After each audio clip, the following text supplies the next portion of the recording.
C'est vraiment décevant. Nouvelle désillusion. C'est cruel d'être éliminé à ce stade de la compétition. C'est vraiment décevant, c'est vraiment cruel. Surtout que tu avais la maîtrise du match, mais tu fais preuve de maladresse dans le dernier geste, et donc du coup tu payes. Ce qui est un peu logique. Ouais. Ça c'est le quotidien des supporters de Manchester United. C'est le quotidien. Espoir et la déception. On alterne entre les deux. Yo, salut tout le monde, c'est Gata Volgar. Amis mancuniens, supporters des Red Devils, je vous demande pas si ça va, je sais très bien, vous êtes comme moi, vous avez le moral dans les chaussettes. Aujourd'hui, on se retrouve pour le débrief de la rencontre qui opposait Manchester United à Middlesbrough. C'était un match qui comptait pour le 4e tour des Emirates FA Cup, Coupe d'Angleterre. Match nul 1 partout dans le temps réglementaire, mais défaite au tir au but, 7 buts à 8. Dans le temps réglementaire, bon, les buteurs sont Sancho à la 25e pour les Mancuniens et Crooks à la 64e pour les visiteurs. Et avec cette défaite, c'est une compétition en moins. Alors oui, il y en a, ils vont me dire ouais, mais il reste une compétition, c'est la Ligue des Champions. Mais les gars, soyez lucides, arrêtez d'être utopistes, arrêtez de rêver. La Ligue des Champions ne la gagnera pas. T'as vu les équipes qu'il y a, t'as le Real, t'as l'Atlético, t'as Liverpool, t'as Manchester City, t'as le PSG, t'as ces équipes-là, elles sont favorites pour remporter la Ligue des Champions. Nous, on est loin d'être favoris.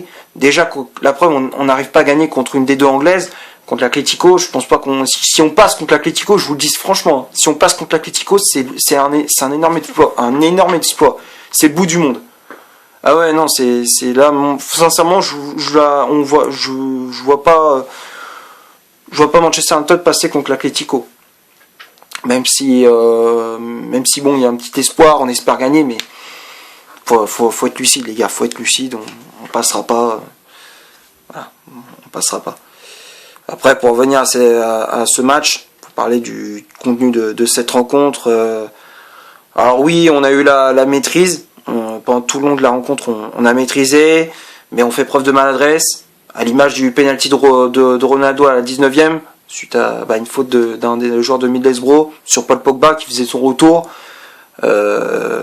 Penalty loupé de Ronaldo qui la frappe, elle est même pas cadrée, quoi. Même pas cadrée. À la limite que tu tires sur le gardien, elle était cadrée, le gardien il la sort, bon, je peux comprendre. Mais là, elle était même pas cadrée. Elle passe à côté. Franchement, c'est rare de voir Ronaldo louper ce genre de penalty, c'est très très rare. Je crois que de tous les souvenirs des matchs que j'ai pu voir de CR7, je crois que c'est jamais vu louper un penalty de cette manière-là, quoi. Jamais. Alors même si derrière on ouvre le score grâce à Jadon Sancho à la 25e sur une belle ouverture de Bruno Fernandes. Sancho qui prend de vitesse la défense de Middlesbrough sur le côté gauche et derrière il enchaîne avec une frappe croisée, bon, même si elle est légèrement déviée, mais c'est quand même cadré, c'est quand même au fond des filets. Sancho qui permet aux Red Devils de mener 1-0. Ensuite on continue d'attaquer, de créer des occasions. Malheureusement on n'y arrive pas. Bon, aussi on est tombé sur un très bon Lumley, le gardien de Middlesbrough qui a quand même fait un bon match.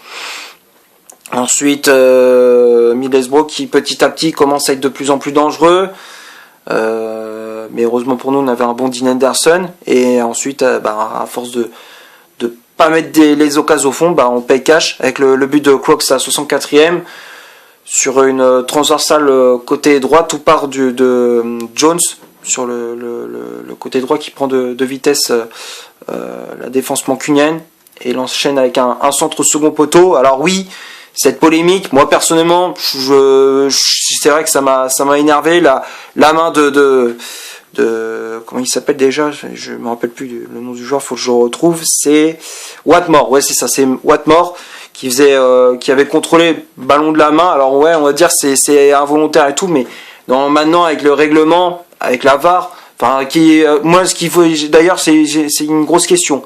Lors du tour précédent de Cup contre Aston Villa, il y avait la VAR, on est d'accord. Je sais pas pour jouer me cacher contre ça et tout. Je veux pas me cacher avec ça, mais lors du tour précédent contre Aston Villa, il y avait la VAR, on est d'accord. À un moment donné, il y avait un but qui était refusé pour Aston Villa, pour un hors-jeu, et c'était la VAR qui avait contrôlé ça. Alors, expliquez-moi pourquoi, dans ce match, il n'y avait pas la VAR. Pourquoi il n'y était pas à ce moment-là ? Je comprends pas. On voit clairement qu'il y a main. Tous les joueurs le voyaient, ils l'ont vu, même depuis les tribunes, tu la vois la main. Tu la vois, il y avait clairement main. Avec les règlements et tout ça, on accorde quand même ce but. Ce but, alors là, c'est vrai que ce but, c'est le tournant de cette rencontre. Et voilà, bah ça paye cash. Alors du coup, bah ça nous a plombé le moral, ça nous a plombé le mental. Alors et derrière, il y a eu prolongation, Rangnick qui fait des changements, ça change rien. Et puis derrière, bah les pénaltys, bah et Elanga qui loupe, moi je lui en veux pas. Honnêtement, je lui en veux pas. D'avoir loupé ce péno. C'est comme Xavi Simons avec le PSG contre Nice en Coupe de France, c'est pareil. Moi c'est au moins c'est un mal pour un bien, parce qu'au moins il a eu le culot, et aussi ça va lui donner du plomb dans la tête, ça va lui donner de l'expérience. Et donc je pense que c'est comme ça, c'est en passant par des échecs qu'on réussit une carrière. On réussit une carrière. Je veux dire, dans une carrière, de toute façon, t'as toujours des hauts et des bas. Et donc là, Elanga, il a pas réussi. Donc c'est comme ça fait partie du football, comme on dit. Donc on va passer maintenant à la composition d'équipe que Ralph Rangnick a alignée pour cette rencontre. Donc là, c'est quand même, ce qui est grave, c'est quand même, on se fait éliminer avec l'équipe type. C'est quasiment l'équipe type. Tu regardes 4-2-3-1, Dean Henderson dans les buts à la place de Derrea, laissé au repos. Dean Henderson qui, même s'il n'a pas beaucoup de temps de jeu, il est là, quoi, il était titulaire. Varane et Harry Maguire pour former la chaîne centrale, défenseur anglais qui avait le brassard capitaine. Les latéraux, Diogo Dalot à droite, Luke Shaw à gauche, McTominay et Pogba devant la défense. Pogba qui faisait son retour dans le 11 de départ après une grosse blessure. Pendant 3 mois il était out, comme on dit. Là il était de retour, et ça fait plaisir. J'espère que ça va justement redonner, il va relancer, on va dire, cette équipe de Manchester, et j'espère que ça va justement nous aider pour la suite de cette saison, pour justement le top 4 pour le championnat, parce qu'on aura aussi un match important contre Burnley mardi, et donc on aura besoin de lui pour justement assurer les 3 points. Ensuite, Bruno Fernandes en numéro 10, Jadon Sancho milieu latéral droit, Marcus Rashford milieu latéral gauche. Bon, même s'ils ont permuté ils ont souvent permuté dans cette rencontre. Et en numéro 9, on avait Cristiano Ronaldo.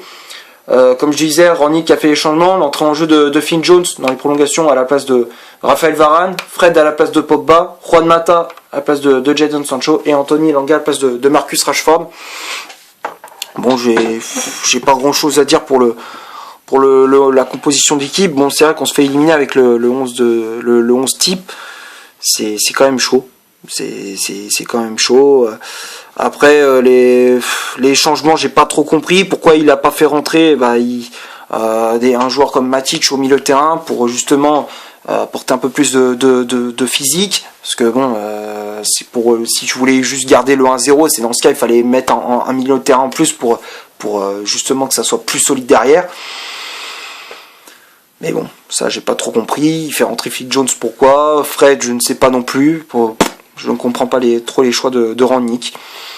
Et puis les stats, alors ça on va rigoler. Manchester United, 71% de possession de balle, 7 corners, et en tout on a fait 25 tirs, dont 9 tirs cadrés seulement. On a fait 9 tirs cadrés. C'est aberrant, quoi. Surtout que tu avais la maîtrise du match, tu avais la possession de balle, et je sais pas, t'as les pieds carrés dans la finition, t'as les pieds carrés. 3 hors-jeux signalés, et côté de Middlesbrough, 29% de possession de balle, 2 corners, 5 tirs au total, dont 3 tirs cadrés, une position de hors-jeu, un hors-jeu signalé. Donc on voit que même s'ils n'ont pas eu la possession de balle, même s'ils n'ont pas eu de grosses occasions, Middlesbrough ils ont été quand même plus réalistes que nous. Donc voilà, on le paye cash, on le paye. Et donc les tops et les flops de cette rencontre, c'est compliqué. Franchement, c'est compliqué. Je sais pas trop qui mettre dans le top, qui mettre dans le flop. À la limite, Raphaël Varane qui a fait quand même un bon match. Varane qui a fait une bonne prestation. Pogba aussi qui a été assez convaincant au milieu de terrain. Jadon Sancho aussi qui a pas été mauvais pour une fois. Ça va, on va dire que Sancho il a été correct. Donc ça fait 3 jours qui ont été plutôt bons. Après Fernandes moyen. Ronaldo décevant, Marcus Rashford décevant. Ça fait, franchement, je suis pas. Pour moi, allez, ouais, peut-être. Ouais, on va dire que allez, Fernandes, on peut le mettre aussi dans le top. Pour moi, les 4 joueurs qui ont été bons sont Varane, Pogba, Sancho, Fernandes. Mais après, le reste, c'est vraiment décevant, quoi. Pour moi, c'est les 4 seuls joueurs qui ont été bons côté mancunien. Bon, j'ai fait à peu près le tour pour cette rencontre. J'espère que le débrief vous aura plu. Si c'est le cas, vous laissez un énorme like. Tu cliques ici pour t'abonner. Tu cliques ici pour avoir une autre vidéo si tu le souhaites. N'hésite pas à faire un petit tour sur mon compte Instagram. Le lien est dans la description. J'ai noté les petites infos mercato par rapport à Manchester United. Tu me diras ce que tu en penses dans les commentaires. Enfin, j'avais donné mon avis justement sur ce post. Et d'ici là, portez-vous bien. On se retrouve pour une prochaine analyse. Ciao.